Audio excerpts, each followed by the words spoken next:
Wanted to bring up this scene. For those of you who have not seen it, turn this video off and go watch Tender Mercies, and then you can come back to this video. But if you don't mind and you just want a little lesson in acting and in filmmaking, this is a really great scene. To give you some insight, get you up to speed, Max Sledge, this character here played by Robert Duvall, is kind of a washed up country star. And he was really, really popular many, many years ago. Now he is alcoholic. He's estranged from his family. And he has no money and nothing to look forward to. And he comes upon this little gas station that has a room that he stays in, and he has no money to pay. So he says, I'd like to stay and work off my debt, my bill to you. And it's this woman played by Tess Harper, does an amazing job. And her I think he's 6 or 7 year old son, I can't remember how old he is. And they're the only ones that live there, and her husband died some years ago. And so she's single. Obviously, you can kind of guess that they fall in love, and he starts to stay there, and they develop a life together. And he kind of battles through his demons, and she tries to balance, raising a kid and now having this new love interest and just trying to have a good life. And this scene here follows when Robert Duvall's daughter, who is now a teenager, and she's getting married, and they haven't spoken in years. He's not happy with his lack of presence in her life. And when she needs some money to go off with this guy and her mom won't give it to her, she reaches back out to her dad, and he wants to help her, but he also isn't great at expressing how he feels to her. And tragically, she passes away in a car accident shortly after the conversation. And so this is him in the aftermath of that. Just when things were going really well, he experiences the greatest loss of his life. And so I want you to watch this scene, and we're going to talk about it.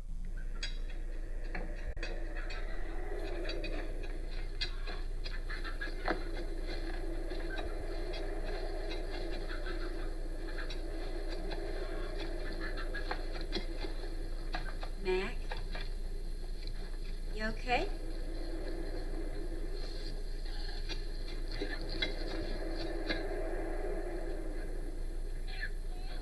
I was almost killed once in a car accident.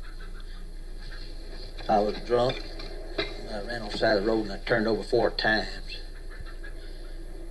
And they took me out of that car for dead, but I lived. And I prayed last night to know why I lived and she died, but I got no answer to my prayers. I still don't know why she died and I lived. I don't know the answer to nothing but a blessed thing.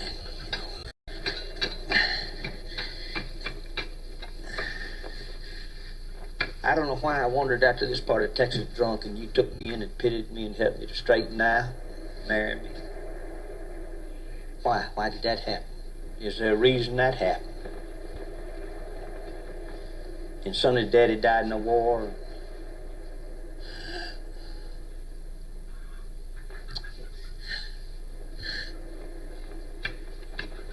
My daughter killed in an automobile accident. Why?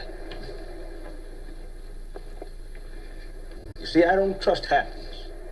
I never did, I never will.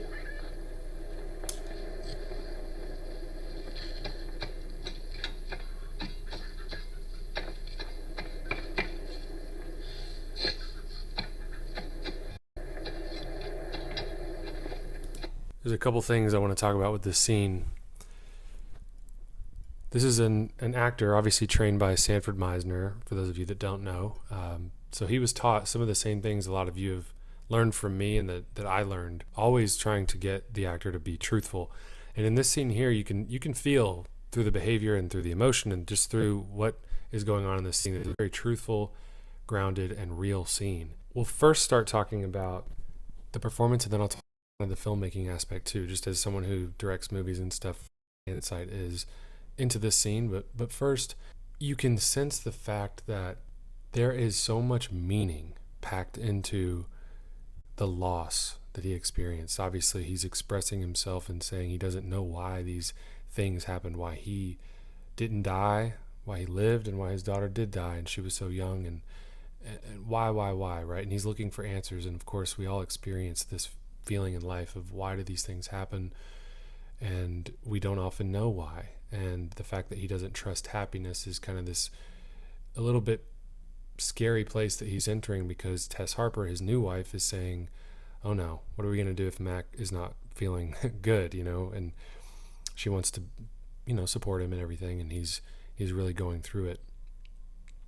So we talk a lot about activities, and we talk about how do we connect ourselves to what we do in the scene, that the foundation of acting is the reality of doing.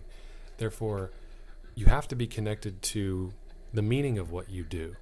Now, we're looking here, he does have an activity that's more physical, which is hoeing the garden, right? And he's trying to make sure that this will yield a crop that they can live off of. So he's doing that with reality. That's part of it, which is really helpful. But the other part, obviously, is he's trying to find an answer. And we know the scene ends in failure. He doesn't ever find an answer. But that's what you would have to work out. And when you connect yourself to finding an answer, you would have to know yourself really well to say, what would I need to be finding an answer to? Of course, the script takes care of the fact that Max Sledge is searching for an answer as to why his daughter died and he lived. But if you're connecting yourself to the scene, then you have to know yourself well enough and say, whether using your imagination or your past or a combination of the two, what would this be particularly like for me? What answers do I seek? Or what I have to seek should this happen? And this being the thing that you have to come up with as an actor. You have to find what that is for you. Why did that happen? And when you do that, and you give yourself something real to do, you do it with reality, Somebody's daddy died in the war. then real emotion can follow and will follow if you commit to doing that with reality. He doesn't start talking to his wife until she comes out there and he finds time to answer her question. He doesn't wipe away a tear until he starts crying. He's not a character that wants to express or can express himself very easily. So the characterization aspect that Robert Duvall built into this part is massive, because Robert Duvall is a very expressive person, and he's also not from Texas, even though he plays this part very convincingly with the way of speaking and everything. That's not Robert Duvall's real way of speaking. And how he does what he does is obviously very, very specific to the character of Max Sledge. So I just wanted to show you guys that it's not always about screaming and yelling and fireworks and gigantic expressions of human emotion. Sometimes it can happen in this way. And it's all rooted in the same things that you guys have learned and are learning, which is truthful acting. How do we get there? Think of the activity. What do you do in this scene? Why do you do it? And then what would this be particularly like for me? Because I can guarantee you Robert Duvall, even though he was probably moved by the script, wasn't moved about the daughter passing away as much as the character of Max Sledge would have been. So Robert Duvall needs to know himself well enough to say, what if I lost what I be confounded by and need to find an answer to that I might not get? And that's the really difficult and artistic questions that we have to ask ourselves. Really quick about the filmmaking aspect of this. It's a really interesting movie. If you check it out, you'll see more of the kind of filmic themes throughout in terms of the framing and the sound and the music and everything else. The place and time in which this is set, they're simple times, simpler times. Doesn't mean that the human struggles aren't as complex as they are today, because that's really timeless.